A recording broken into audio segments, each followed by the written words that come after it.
another speaker from the Indian Stammering Association. They every presentation that they've done throughout StutterFest has been top tier. And thank you for the amazing work that TISA does. And I'd like to introduce my new friend, Arjun. Yeah, Arjun. Yay! The first person right all day. All right, what a way to end. Okay, thank you, my friend. Take it from here. Thank you so much. And first of all, very good evening to all those who are in the western part of the world, and good morning to those who are in the eastern part of the world. I am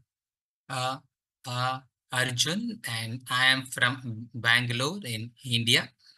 I am a part of the TISA, the Indian Stammering Association. Today my topic is speech meditation. Now, first and foremost, this is not using meditation for speech. Rather, it is using speech to become more meditative. So, first and foremost, what is meditation? This is such a commonly used word, meditation. So, meditation is not an act of doing, rather it is a state of being. It is a way of absolutely being present and being conscious, free of thoughts. So, as of now, so many of us are trapped in our mind. We are always bombarded by one or the other thought. Every moment of life, we are constantly trapped in it. Meditativeness is just this, is there is a little separation between me and the mind. So I am no longer identified with every thought that comes to my mind. I think through that, we are able to experience a dimension which is far greater than thoughts. There is a presence in us, there is a consciousness in us, which is way bigger than anything the mind can construe. The art of meditativeness is to experience this dimension as often as possible and to rise above thought. So it's not that we don't need to use the mind. We are free to use the mind when we want to use the mind and not be trapped in it and not be taken over by the mental diarrhea. So there are various techniques to get us into the state of being meditative.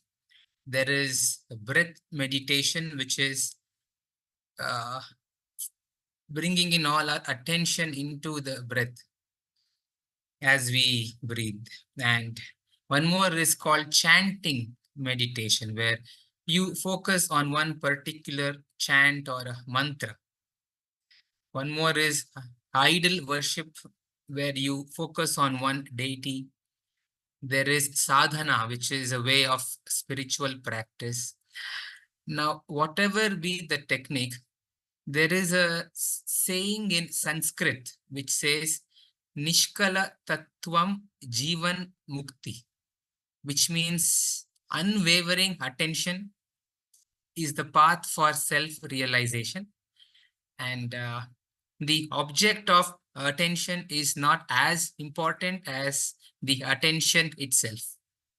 So whatever be the technique that we can use, it helps us to get out of the mind and to become absolutely still And this is not a passive, lethargic way of being still and sleepy, rather a very active and dynamic stillness where we are totally present, and there is something within us which is just joyful all the time. So the Buddhists in the past, they taught breath meditation where you focus on the inhalation and exhalation. Well, breath is the essence of life. If at this point of time, if my next inhalation doesn't take place, poof, I think I'll be gone right now. So that's how fragile yet beautiful life is. But how many conscious breaths have we had in the past 10 minutes? How many breaths have we actually enjoyed in the past 10 minutes? I think it will be very few, simply because it is happening so beautifully, so easily, so spontaneously that we don't pay attention to it. Now, coming to the second part of my topic, which is speech meditation. What is it that we, the 2% of the world's population, have, which the other 98% don't have, is our stammering. Stammering is another portal or another gateway into being meditative. Now, how often do we hear people say, I wish I hadn't said that. I wish I could have said this in a different way. It's just that for the 98% of the world's population, speech is just like breath. It's so easy, so spontaneous that there is not much consciousness behind the words. Now, for us, the 2% of the world's population, we have been gifted with this stammering, which helps us bring in that dimension of consciousness behind the words we speak. So how exactly can we use our speech to become more present or more aware? First point is what we practice in TISA, the Indian Stammering Association, and I'm sure in most of the associations all over the world, is acceptance. I think acceptance of stammering is such a powerful tool. It's not about accepting the concept of stammering or a concept in a mind that, yes, I have a stammer. It's just at this moment, at this point of time, to just be comfortable with my stammer, be at ease with it, and offer no resistance to the stammer. And this non-resistance to stammering will gradually expand to non-resistance to everything in this moment. This moment, the way it is, if we can totally surrender into it, there is a deep inner peace that arises, very deep inner peace. So acceptance is a beautiful way of becoming meditative or becoming more present. The second way or the second step is during our speech. If we observe, our mind is going all over the place. It's saying, avoid this word, substitute that word, avoid speaking to that person, avoid this situation. It's just going on non-stop, and we get trapped in that. Now, that is a great opportunity to become more present for us, where if we can bring our attention, if we can take our attention away from the mind and take it into the body. If we can have our attention in our hands, feel the aliveness in the hands, or take it into the legs, or take it into the chest. Finally, take the attention into the speech organs. Feel the lips and the tongue and the jaw, the voice box, the larynx. Now, as we take our attention away from the mind and into the body, suddenly we feel more alive, we feel more present. And by bringing in the attention to the body, we also become conscious of our secondary behaviors, whatever it may be. It may be hands moving around, or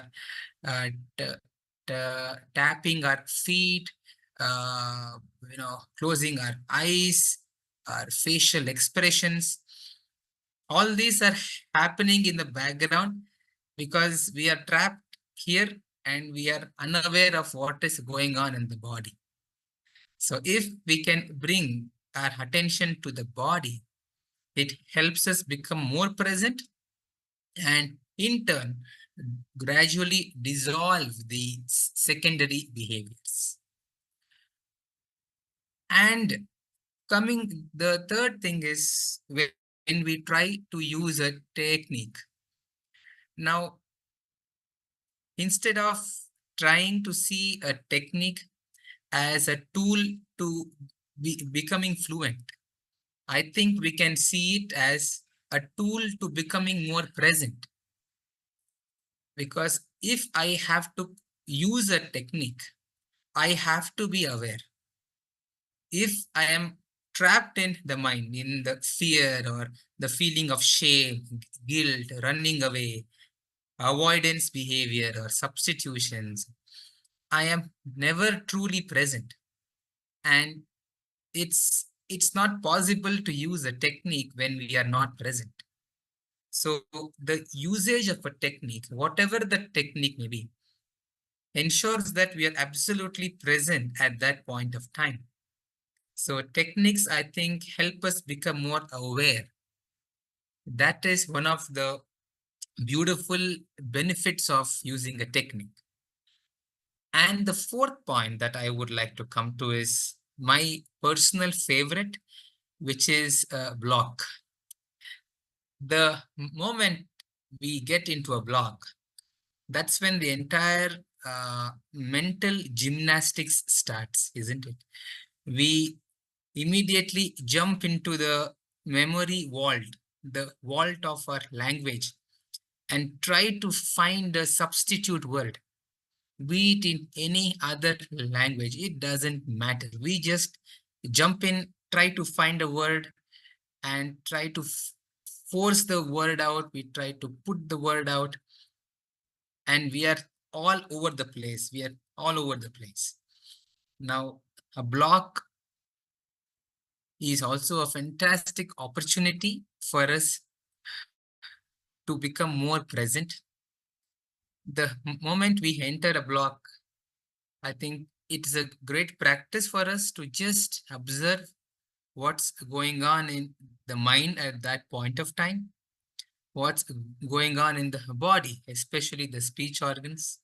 Feel the tension, try to relax it, and try to ease into the world if possible, and be conscious enough to try not to substitute or avoid the word. So that silent pauses that are there in our speech, I think, are a beautiful tool for us to become more present, more aware.